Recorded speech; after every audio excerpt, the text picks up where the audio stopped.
Hello, Crossroads family. My name is Keegan, coming to you with the daily devotion for Friday.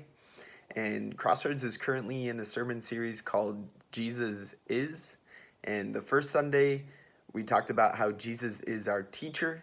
And then this past Sunday, we talked about how Jesus is our provider.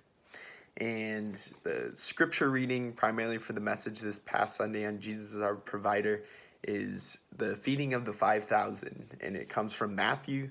It's chapter 14, verses 13 through 21. So Jesus feeds the 5,000. When Jesus heard what had happened, he withdrew by boat privately to a solitary place. Hearing of this, the crowds followed him on foot from the towns.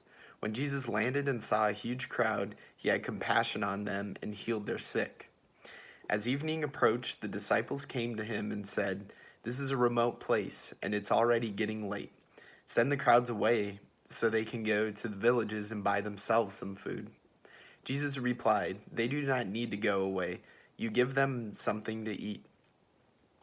"We have here only 5 loaves of bread and 2 fish," they answered. "Bring them here to me," he said, and he directed the people to sit down on the grass. Taking the 5 loaves and the 2 fish and looking up to heaven, he gave thanks and broke the loaves. Then he gave them to the disciples, and the disciples gave them to the people. They all ate and were satisfied, and the disciples picked up 12 basketfuls of broken pieces that were left over. The number of those who ate was about 5,000 men, besides women and children. So the first thing I think of when it talks about Jesus our provider here, I think it's interesting having the 12 baskets full of broken pieces that were left over. Obviously, that's symbolic of the 12 disciples. But I think furthermore, I think of John 10:10 when Jesus said, "I've come to give life so that you may have life and have it more abundantly." And I just think about that, how Jesus, in a way, is kind of saying to the disciples again, just, why don't you trust me? Don't you see that I'm more than enough? I'm life. I'm an abundant spring. When you live in me and abide in me, you'll overflow with streams of living water. So don't you see that I'm trustworthy and that I can be trusted, and that you following me, I will always be more than enough? So I think that's kind of something that sticks out to me, of having those leftovers even when they thought they weren't even going to have food in the first place. So quickly, wanted to make 3 points in this Devo with how Jesus is our provider. And the first is how Jesus wants us to have gratitude and be thankful. I often think of the Israelites, time and time again, from generation to generation, they see how God has always been faithful. He's always fulfilled his promises. But yet so often the Israelites, groan to Moses and Aaron as their leaders. I think of specifically, and how they still didn't trust God. And I think about how me and all of us as Christians, at times, and a lot of the time, we still doubt God. We still worry, thinking that he won't provide, not seeing how his providence and his provision, his sovereignty will see us through during our lifetime. So the first point is just to be grateful. Have an attitude of gratitude always, because Jesus wants our gratitude always, because he is trustworthy. The next point I wanted to talk about, how Jesus is our provider, is kind of the balance between faith and works. I think sometimes you can go to the extreme of one end of people just saying like, "Oh, just have faith, just trust in God, it will all work out." And then you can also go to the other end of the extreme of saying, "Oh, you got to work harder," right? Kind of the American dream type thing. Work hard, save money, use your skills, your talents, your abilities, kind of that entrepreneurship mindset, and saying how you provide for yourself. The saying that's not biblical, but it's kind of American saying of God helps those who help themselves. That is not biblical, but sometimes when I grew up and little, I almost thought that was biblical, just because it's so ingrained in our American culture. So I think about having that healthy balance between both, of how, yes, God is sovereign and will ultimately always provide for us. But there's also reaping and sowing in the Bible.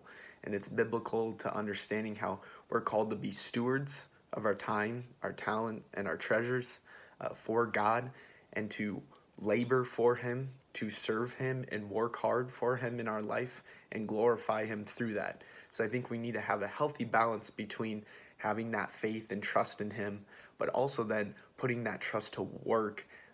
Another saying, which I think is pretty biblical in the lines I think of, is, work like it all depends on you, but pray like it all depends on God.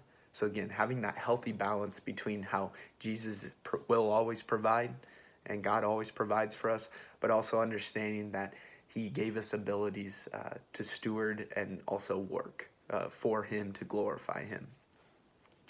The last point I wanted to make is just how Jesus still provides today in miraculous ways, like He did of feeding the 5,000. I think a lot of times I have little faith and I lack faith.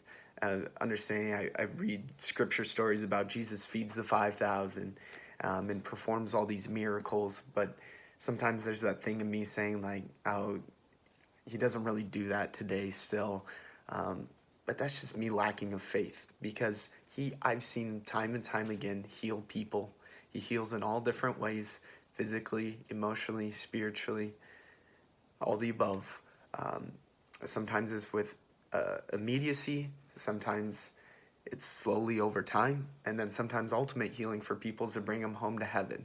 But He still heals today, and He still provides today in miraculous ways. And I just wanted to share a quick little encouragement of how God still provides in crazy ways today. A story of Francis Chan. He's a big mega church pastor. For those that don't know him, he pastored a huge mega church for a long time, started small, grew this great big ministry, but now he's actually a missionary in Hong Kong, I believe, because he just didn't like the whole entertainment of people coming in to listen to his message, but not really living in the kingdom, and just more turning church into entertainment than it was actually living the life that Jesus has called us towards. So now he's like a missionary in Hong Kong, but he has a sermon where he talks about where his big church had a big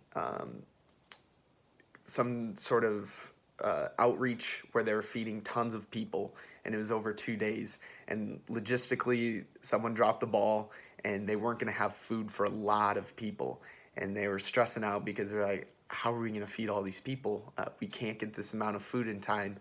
And Trader Joe's calls Francis Chan like that night and says, you're not going to believe this, but our power went out. All our food, most of all our food, is going to go bad if we don't give it away, and people don't have it now.